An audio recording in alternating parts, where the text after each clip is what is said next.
Ang dami na palang mga toys ni Kuya Sean tsaka ni Baby J. Kaya ayan, apaw-apaw na yung kanilang mga lagayan. Kaya eto, naisipan ko mga mare, nagawa na lang sila ng DIY na lagayan ng kanilang mga toys para hindi pa kalat-kalat. Alam nyo naman mga mamshi, nako, pag naglalaro yung mga bagets, talagang punong-puno yung sahig namin mga Mars ng toys. Lalo na minsan, yung mga Lego mga mare ay maliliit. Kaya ayan, ang sakit kaya sa paa pag naapakan. Kaya eto, gagawan ko na lang sila ng DIY na lagayan ng kanilang mga toys para isang lagayan mga Mars. Pag binuhos talaga ni Baby Jake yung mga toys, talaga namang sabog-sabog mga Mars. Kaya ayan, ginawan ko na lang ng paraan para hindi na ako bumili mga Mars ng lagayan ng mga toys since meron naman tayong karton. Tapos may natira pa akong wallpaper, kaya ayan na lang yung gagamitin ko. So sinukat-sukat ko na yung kailangan ko dyan mga Mars. Ali yung sa loob hindi ko na nilagyan, yung sa labas na lang para maganda naman siya tignan kahit papano. Tapos ayan, gupit-gupitin na natin mga Mars kasi isa talaga to mga Mars sa kahinaan natin, 'di ba? Mga toys na nakakalat, buong maghapon yan mga mare. Minsan nililigpit ko, tapos maya-maya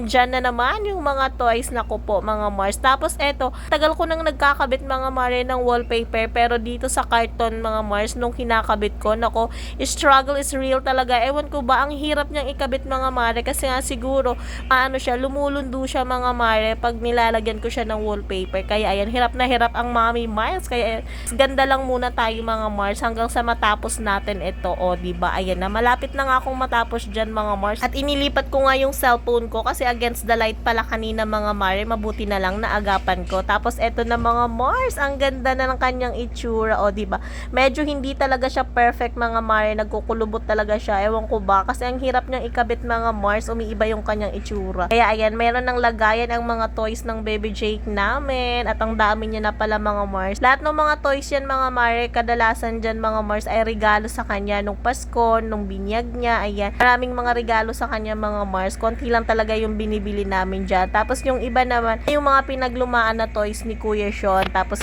si Jack Chick naman yung naglalaro. Ayan, yung Lego na yan mga Mars. Nako, pag sinabo yan ni Baby Jake, talagang napakakalat mga mare. Kasi mahilig silang maglaro niya ni Kuya Sean. Kaya nagregate ko na muna mga Mars yung mga Lego para maitabi ko sila ng maayos. Kasi minsan talaga pag kinalat nila yan, ako, talagang masisira yung araw mo, charot.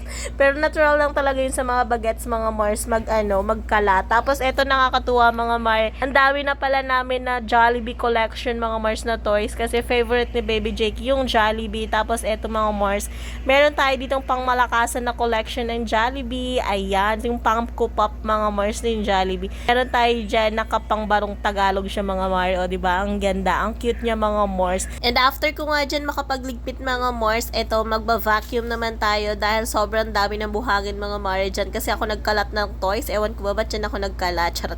At eto na nga mga Mars, kung gusto niyo ng ganitong vacuum or di kaya ganitong carpet, ilalagay ko na lang ang link sa comment section. At thank you for watching. See you in my next vlog.